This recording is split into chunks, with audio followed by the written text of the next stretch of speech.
பாரதத்தின் 2வது குடியரசுத் தலைவர் டாக்டர் எஸ். ராதாகிருஷ்ணன் கூறினார். உலக சரித்திரம் ஒரு திருப்பு முனையில் உள்ளது. நேர்மையும் நியாயமும் கலாச்சாரமும் தேய்ந்து போய் மனித வர்க்கமே நம்பிக்கை இழந்து காணும் இந்த தருணத்தில் மனிதனுக்கு தன்னம்பிக்கையும் ஆன்மீக பலமும் அத்தியாவசியமான தேவை என்பதை முழுமையாக உணர்ந்து போதித்தவர் சுவாமி விவேகானந்தர். மனிதன் நிகரற்றவன், தெய்வீக பண்புடையவன், அவன் நம்பிக்கையை இழக்கக்கூடாது என்று பாரதத்திற்கும் ஏன் உலகுக்குமே எடுத்துக்காட்டிய மேதை சுவாமி விவேகானந்தரே. சிகாகோவில் ஒரு சர்வ மத சபை நடக்க போகுது. அதுக்கு இந்து மதத்தினுடைய பிரதிநிதியா ஒருத்தர் தேர்ந்தெடுத்து அனுப்பணும். இதை பத்தி ஹிந்து பத்திரிகையில நான் கூட படிச்சேன். எஸ், அதே விஷயம்தான். சிகாகோவில் ஆர்கனைசர்ஸ் கிட்ட இருந்து எனக்கு லெட்டர் வந்திருக்கு. நம்முடைய இந்த மெட்ராஸ் கிறிஸ்டியன் காலேஜுக்கும் அங்க இருக்கிற ஆர்கனைசர்களுக்கும் பல வருஷம் தொடர்பு இருக்கு. அதனால நீங்க ஒரு சரியான இந்து மதத்துக்கான பிரதிநிதியை கண்டுபிடிச்சு எங்களுக்கு அனுப்புங்கன்னு எனக்கு லெட்டர் வந்திருக்கு. You R A practising Hindu. உனக்கு மத விஷயங்கள்ல நல்ல இன்ட்ரெஸ்ட் உண்டுன்னு தெரியும். அதனால அந்த லெட்டர் வந்ததும் நீ தான் என் ஞாபகத்துக்கு வந்த. உன்னை கன்சல்ட் பண்ணலாம் தான் கூப்பிட்டு அனுப்பிச்சேன். I deem it an honour professor. ஒரு நல்ல பிரதிநிதியை கண்டுபிடிக்கிறதுக்கு நான் உதவி பண்றேன். நாடு பூரா சல்லடை போட்டு கண்டுபிடிச்சிருவோம். Very good. என் ரூமுக்கு வந்து காபி குடிச்சிட்டு போ. நமஸ்காரம். வாங்கோ வாங்கோ வாங்கோ. நீங்க 3 பேரும் அபூர்வமா சேர்ந்து வந்திருக்கேன்னா ஏதாவது முக்கியமான வேலையா தான் இருக்கும். ஆமா, ஒரு ஹைகோர்ட் ஜஸ்டிஸ அனாவசியமா வந்து தொந்தரவு பண்ணுவோமா?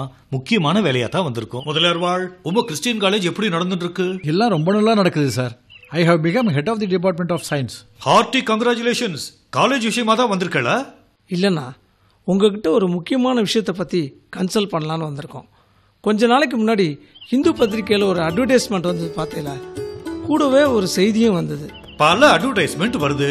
நீங்க எந்த விஷயத்தை பத்தி சொல்றீங்க? அமெரிக்காவில் சிகாகோ நகரத்தில் ஒரு சர்வ மத சபை கூட்டம் நடக்க போதான். சிகாகோவில் நடக்கிற ஒரு பெரிய கண்காட்சி அதுக்கான ஏற்பாடுகளை செஞ்சிருக்கான். ஓ, அதுவா? ஆமா ஆமா, நானும் படிச்சேன். அதுக்குத்தான் நம்ம மதத்தை பத்தி சரியா எடுத்து சொல்லி அதுல பங்கேற்கிறதுக்கு ஒரு சரியான பிரதிநிதியை கண்டுபிடிச்சு நம்ம அனுப்பணும். உங்களுக்கு யாரை அனுப்பலான்னு தோணுது? இது அகில இந்தியாவிலிருந்தும் எல்லாரும் ஒத்துக்கிட்டு பார்த்து அனுப்ப வேண்டிய விஷயம். எந்த ஒரு யூனிவர்சிட்டியிலேயாவது ஒரு நல்ல ப்ரொஃபசர் ஆஃப் பிலாசபி இருக்கிறவங்களா 4-5 பேரை ஷார்ட் லிஸ்ட் பண்ணி மடாதிபதிகள்லாம் கூடி ஒரு கமிட்டி போட்டு அவளை விட்டு இவாள்ல யாராவது ஒருத்தரை தேர்ந்தெடுக்க சொல்லி அனுப்பலாமோ என்னமோ.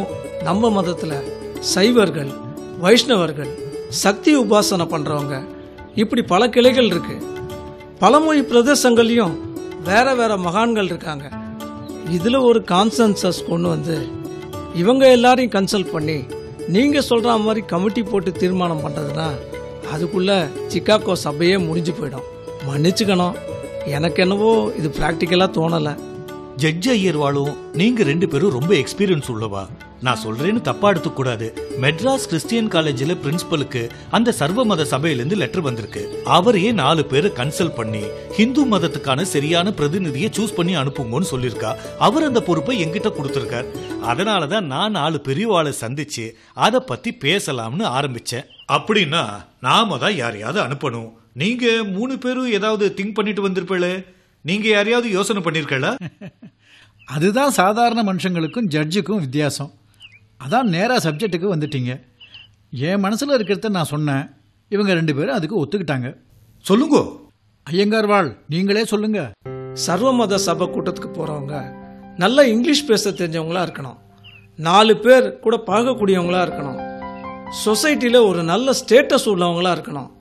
இதுக்கெல்லாம் மேல நம்முடைய இதிகாசங்கள், புராணங்கள், உபனிஷதங்கள் இதெல்லாம் படிச்சு தெரிஞ்சுக்கிட்ட மேதாவியா இருக்கணும். பேரையும் பதவியும் சொன்னாலே 4 பேர் மரியாதை கொடுக்கற மாதிரி இருக்கணும். அதெல்லாம் கரெக்ட் தான். இதெல்லாம் யோசனை பண்ணி யாரை செலக்ட் பண்ணிருக்கீள்? இவ்வளவு சொல்லியும் உங்களுக்கு புரியலையா?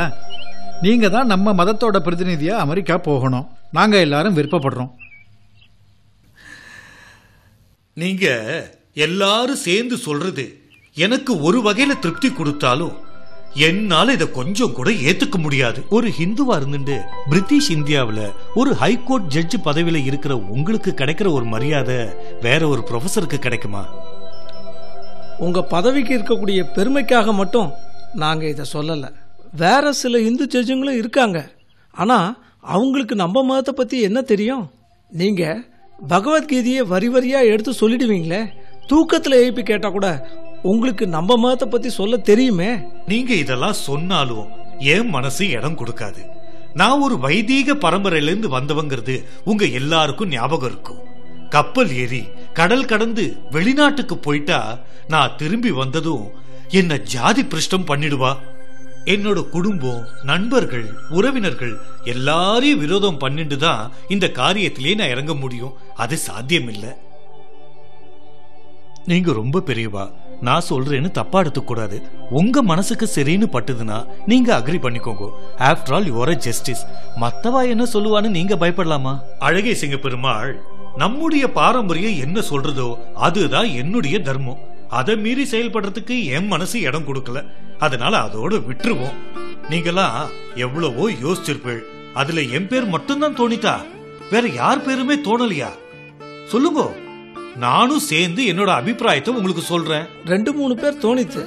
ஆனா அவங்கெல்லாம் உங்களை விட ஆச்சாரம் பார்க்குறவங்க. நீங்களே இதுக்கு அக்ரி பண்ணலன்னா அவங்கெல்லாம் அக்ரி பண்றதுக்கு சான்ஸே இல்லை. நம்முடைய மதத்துக்கு ஒரு பிரதிநிதியே இல்லாம விட்டுடலாமா? இந்தியாவிலேருந்து அமெரிக்கா போகணும்னா நான் நின்று போட்டி போட்டுக்கிட்டு போறதுக்கு ஆள் இருப்பாங்க. ஆனா அவங்களுக்கெல்லாம் நம்ம மதத்தை பத்தி ஆழமா எதுவும் தெரியாதே. எனக்கு ஒரு ஐடியா தோணுது. நீங்கெல்லாம் தப்பா எடுத்துக்கலனா வங்காள தேசத்திலிருந்து ஒரு சுவாமிஜி நம்ம மன்மதநாத் ஆத்துல தங்கியிருக்காரு. அவர் பேரை நம்ம ப்ரப்போஸ் பண்ணலாம். ஆமா, மன்மதநாத் ஆத்துல சுவாமிஜி வந்து தங்கி இருக்காருன்னு கேள்விப்பட்டேன். நீங்களா அவரை பார்த்தேளா? அழகிய சிங்கருக்கு ஒரு ராவ் பகதூர் பட்டமே கொடுக்கலாம். இது பிரமாதமான ஐடியா. அந்த சுவாமிஜியை நாங்கெல்லாம் தரிசனம் பண்ணிருக்கோம், அவர் பேச்ச கேட்டிருக்கோம். ஆனா ஒரு ஒத்துக்குவாராங்கிறது தான் எனக்கு தெரியல. இன்னும் 2-3 பேர் கூட அவரை பத்தி சொன்னா நீங்களும் அவரை பத்தி உயர்வா சொல்றீள். அவர் பிரமாதமா இங்கிலீஷ் பேசுவாராமே. அவர் நல்லா தான் இங்கிலீஷ் பேசுறார், அதை விட்டு தள்ளுங்க. ஆனா நம்முடைய சனாதன தர்மத்தை பத்தி இந்த அளவு ஆழமா புரிஞ்சுக்கிட்டு அழகாவும் தெளிவாகவும் சீர்திருத்த கருத்துக்களோட தேசிய உணர்ச்சியையும் ஆன்மீகத்தையும் சேர்த்து பேசுறவங்க யாரையும் நான் பார்த்ததே இல்லை. அப்படியே செய்யலாம். ஜட்ஜு சார், நீங்களே அவர் ஒரு தடவை நேர்ல பார்த்தேன்னா நன்னா இருக்கும். இந்த மாதிரி ஹைகோர்ட் ஜட்ஜு உங்களை பார்க்கணுங்கிறாருன்னு சொல்லி அவரை நான் அழைச்சிட்டு வரட்டுமா? நோனோ, மதம் வேற பதவி வேற. அவ்வளவு பெரிய மகான பாக்கிறதுக்கு நான் தான் போகணுமே தவிர அவரை கூட்டிட்டு வருது அவ்வளவு மரியாதையா இருக்காது. நீங்கெல்லாம் சொல்லுங்க, எப்ப போலாமோ அப்போ போய் பார்க்கலாம். நமஸ்காரம். நமஸ்காரம். நாங்க வரோம் சார். நாங்க பல கோணங்கள்ல ஆராய்ந்து பார்த்து தான் யுனானிமஸா உங்ககிட்ட ரிக்வெஸ்ட் பண்ணலான்னு வந்திருக்கோம் சாமிஜி. சர்வமத சபைக்கு நான் போகணும் அப்படிங்கிற ஒரு ஐடியாவை இதுவரைக்கும் பல பிரதேசங்கள்ல 4-5 பேர் என்கிட்ட சொல்லிருக்காங்க. நான் தமிழ்நாட்டுக்கு வந்ததுல இருந்து ராமநாதபுரம் மன்னர் பாஸ்கர சேதுபதி தொடங்கி நீங்க எல்லாரும் சொல்றீங்க. இங்க மெட்ராஸ் பிரசிடென்சிக்கு நான் வரதுக்கு முன்னால குஜராத்ல ப்ரொஃபசர் பாண்டுரங்கன் இதத்தான் சொன்னார். மைசூர் மகாராஜா உட்பட இன்னும் சில பேர் அமெரிக்காவுக்கு போறதுக்கு நான் சம்மதம் தெரிவிச்சேன்னா அவங்க நிதி உதவி செய்யறேன்னு கூட சொல்லிருக்காங்க. நான் தான் என் மனசுல ஒரு தீர்மானம் இல்லாத நிலையில இருக்கேன். நான் கொஞ்சம் ஆழ்ந்து யோசனை பண்ணணும். இதுக்கு பதில் சொல்றதுக்கு நீங்க எனக்கு கொஞ்சம் அவகாசம் கொடுக்கணும். நீங்க 2 நாள்ல ஹைதராபாத் கிளம்புறதா சொன்னா அதுக்கு முன்னால எங்களுக்கு ஒரு நல்ல பதில சொல்லிட்டு கிளம்பினா நன்னா இருக்கும். நாங்க உங்க பயணத்துக்கான எல்லா ஏற்பாட்டையும் செய்ய ஆரம்பிச்சிருவோம். செகந்திராபாத் மெஹபூப் காலேஜ்ல சொற்பொழிவாற்ற என்ன கூப்பிட்டிருக்காங்க. காளிச்சரன்ற நபர் அங்க சில நிகழ்ச்சிகளுக்கு ஏற்பாடு செஞ்சிருக்கார்.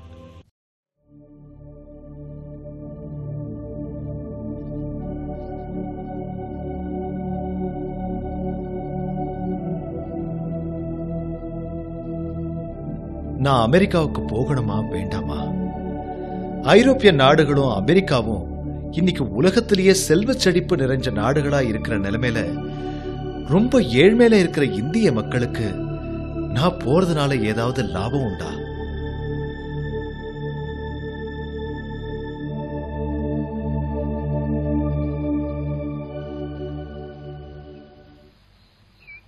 நம்ம மதத்தையும் வேதாந்தத்தையும் பத்தி அங்க போய் எடுத்து சொன்னா ஒருவேளை நான் உலகளாவிய ஆன்மீக கருத்துக்களை பரப்ப முடியும், மதங்களுக்கு இடையே நல்லிணக்கத்தை வளர்க்க முடியும். இவ்வளவு உயர்ந்த ஆன்மீக கருத்துக்கள் நிறைஞ்சிருக்கிற ஒரு நாட்டுக்கு நாம உதவி செய்யணுங்கிற எண்ணத்தை செழிப்பான நாட்டு மக்கள் கிட்ட ஊக்குவிக்க முடியும். என் குருநாதர் ஆணைப்படி நான் செயல்படுறேன்.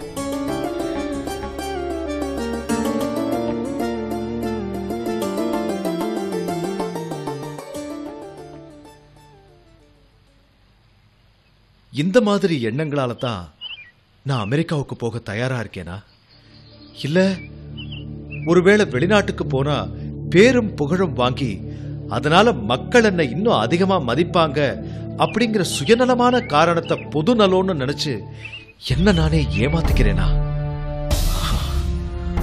ஒரு அணு அளவு கூட இதுல சுயநலம் காரணமாக இருந்தா நான் போகக்கூடாது.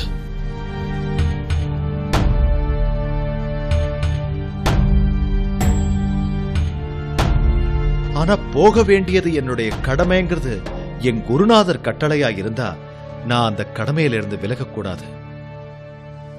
குருநாதா, நீதான் எனக்கு வழிகாட்டணும்.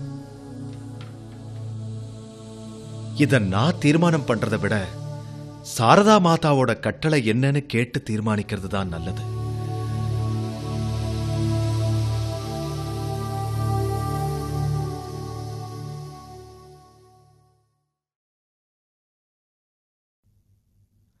சுவாமிஜி, நீங்க ஹைதராபாத்துக்கு கிளம்புறீள். சென்னையை விட்டு போறதுக்கு முன்னால நீங்க சிக்காகோவுக்கு போறதுக்கு சம்மதம் சொல்லிட்டு போவேள்னு நாங்க எதிர்பார்த்துட்டு இருக்கோம். என் மனசுல சில கேள்விகள் இருக்கு, அதுக்கு இன்னும் தீர்மானமா பதில் கிடைக்கல. எனக்கு கொஞ்சம் அவகாசம் வேணும். நான் ஹைதராபாத்ல இருந்து வேற இடத்துக்கு பயணிக்கிறதுக்கு முன்னாடி இதுக்காகவே நான் சென்னைக்கு வரப்போறேன்.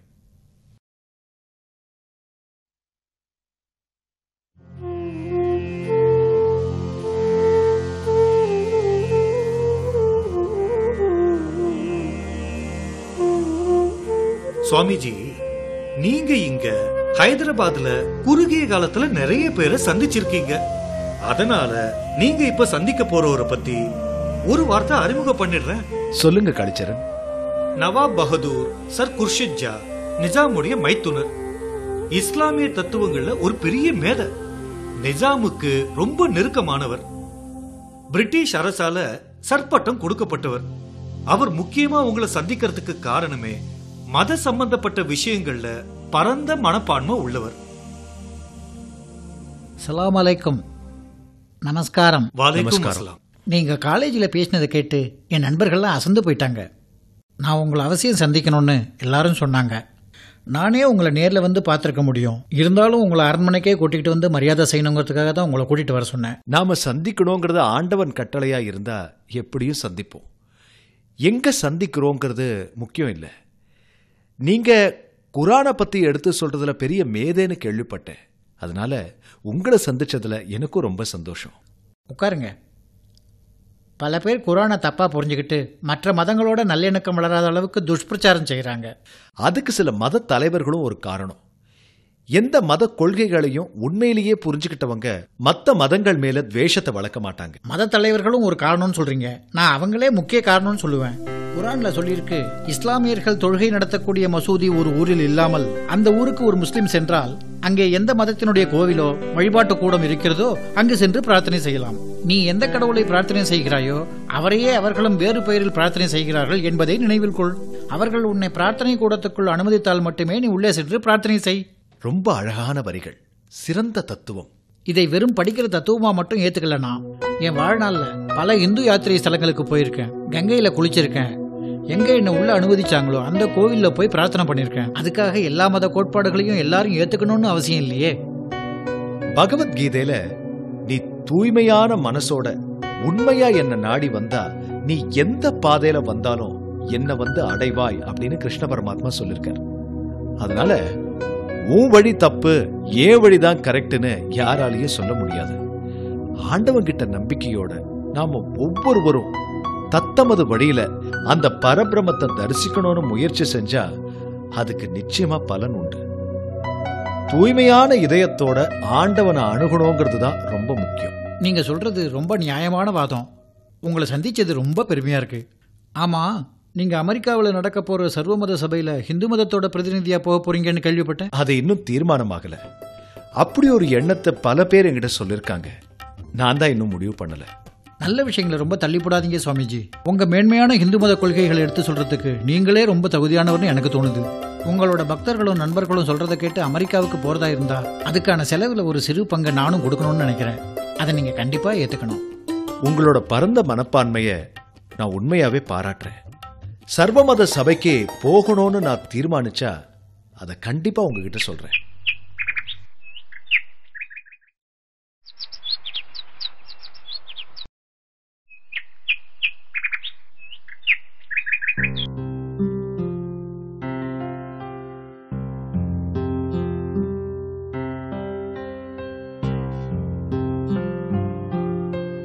ஐயா,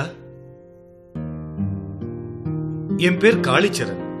நான் ஒரு மகானை கூட்டிட்டு வந்திருக்கேன். இங்க ஊர்ல இருக்கிறவங்க எல்லாரும் உங்ககிட்ட வந்து பிரசாதம் வாங்கிட்டு போறாங்களே, அது மாதிரி நீங்களும் இவருக்கு பிரசாதம் கொடுத்து அருள் செய்யணும். இவருக்கு நான் பிரசாதம் கொடுத்து அனுகிரகம் செய்யறதா? இது என்ன வேடிக்கை காளிச்சரன். நான் ஏதோ வித்தைகள் கத்துக்கிட்டு இருக்கிற யோகி, நீ அழைச்சுக்கிட்டு வந்திருக்கிறது ஒரு வரப்பிரசாதம் பெற்ற ஞானி. ஐயா, இவர் பேர் சுவாமி விவேகானந்தர். வங்காளத்திலிருந்து கிளம்பி நாடு பூரா யாத்திரை பண்ணிட்டு இங்க வந்திருக்கார். நான் தான் இவரை உங்களை தரிசனம் பண்ணணும்னு இங்க கூட்டிட்டு வந்திருக்கேன்.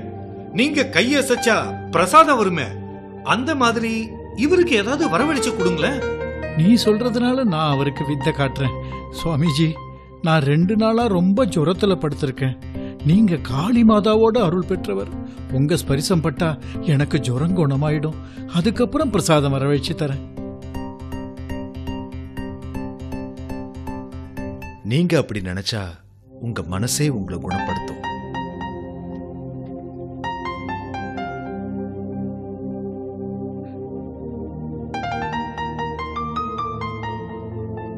நான் நினைச்சது சரியாதான் இருக்கு. உங்களுக்கு சாப்பிடறதுக்கு என்ன பிரசாதம் வேணும்னு சொல்லுங்க, நான் வரவழைச்சு தரேன். எனக்கு என்ன, கொஞ்சம் ஆரஞ்சும் வாழைப்பழமும் கொடுங்க. அத அவர் ஈஸியா வரவழைச்சிருவார். சாமி, எனக்கு சாம்பார் சாதம் வேணும். இதோ.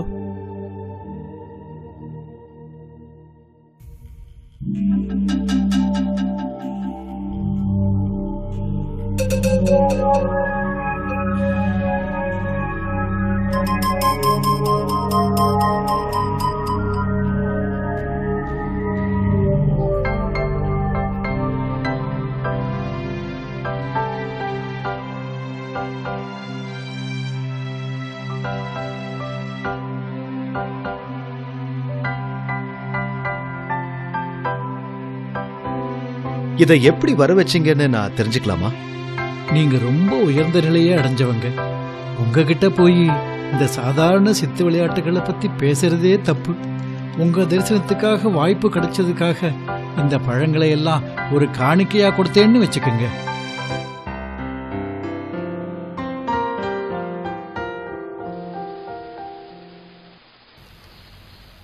மாதாஜிக்கு நமஸ்காரம்.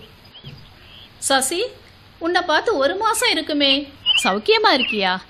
வராக நகர்ல ஏதானும் விசேஷம் உண்டா? உங்க ஆசீர்வாதத்துல நாங்க எல்லாரும் ஜபதபங்களை பண்ணிக்கிட்டு சௌக்கியமா இருக்கோம். நரேன் கிட்டேருந்து லெட்டர் வந்திருக்கு. முக்கியமா அதை பத்தி உங்ககிட்ட சொல்லணும். நரேன் எந்த ஊர்ல இருக்கா? எப்படி இருக்கா? மைசூர் சமஸ்தானம், கொச்சின், திருவனந்தபுரம் சமஸ்தானம் எல்லாம் போயிட்டு ராமேஸ்வரத்துலேயும் மதுரையிலையும் தரிசனம் பண்ணினானா. இப்போ மெட்ராஸில் வந்து தங்கியிருக்கானா. ஒரு முக்கியமான விஷயமா உங்களோட ஆலோசனையும் ஆசீர்வாதம் எல்லாம் வேணும்னு சொல்லியிருக்கான். அப்படியா? அவங்கிட்ட இருந்து ரொம்ப நாளா செய்தி எதுவும் வரலையே நினைச்சிட்டு இருந்தேன். என்ன விஷயமா ஆலோசனை கேட்குறான்? அமெரிக்காவில் ஒரு சர்வமத சபை கூட போகிறதாம். அதுக்கு இந்து மத தூதுவனா நரேன் போகணும்னு பல பேர் விரும்புகிறாங்களாம். அவன் இந்த பொறுப்பை ஏற்றுக்கணுமா வேண்டாமான்னு அவனால் தீர்மானம் பண்ண முடியலையாம். அதனால் உங்களோட ஆலோசனையும் அனுமதியும் கேட்டு எழுதியிருக்கான். அப்படியா? நல்ல விஷயமா தான் தோணுது.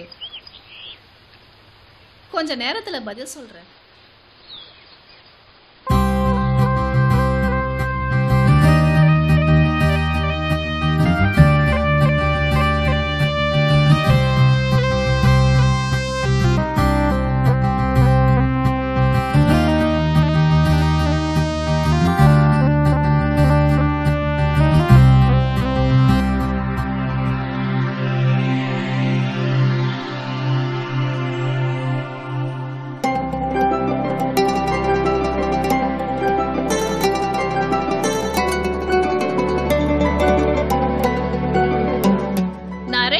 அவசியம் இந்த வாய்ப்பை பயன்படுத்திக்கிட்டு அமெரிக்கா போயிட்டு திரும்பி வரும்படி பதில் எழுதிடு.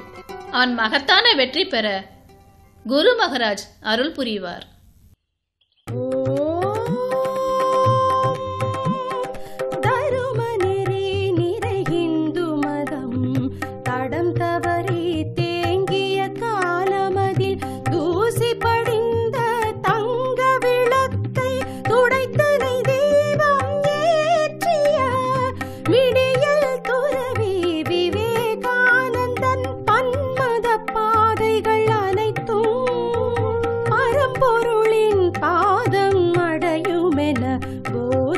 வாகை சூடினார் வித்தக துறவி விவேகானந்தன். அநாதைக்கு அன்னமிடாத விதவைக்கு வாழ்வளிக்காத மதம் ஒன்று வேண்டாம், மதம் ஒன்று வேண்டாம். ஆண்டிக்கு ஆற்றும் சேவையே ஆண்டவனை சேரும். குகைக்குள் ஒளியாதே ஜகத்திற்கு உடைத்திடு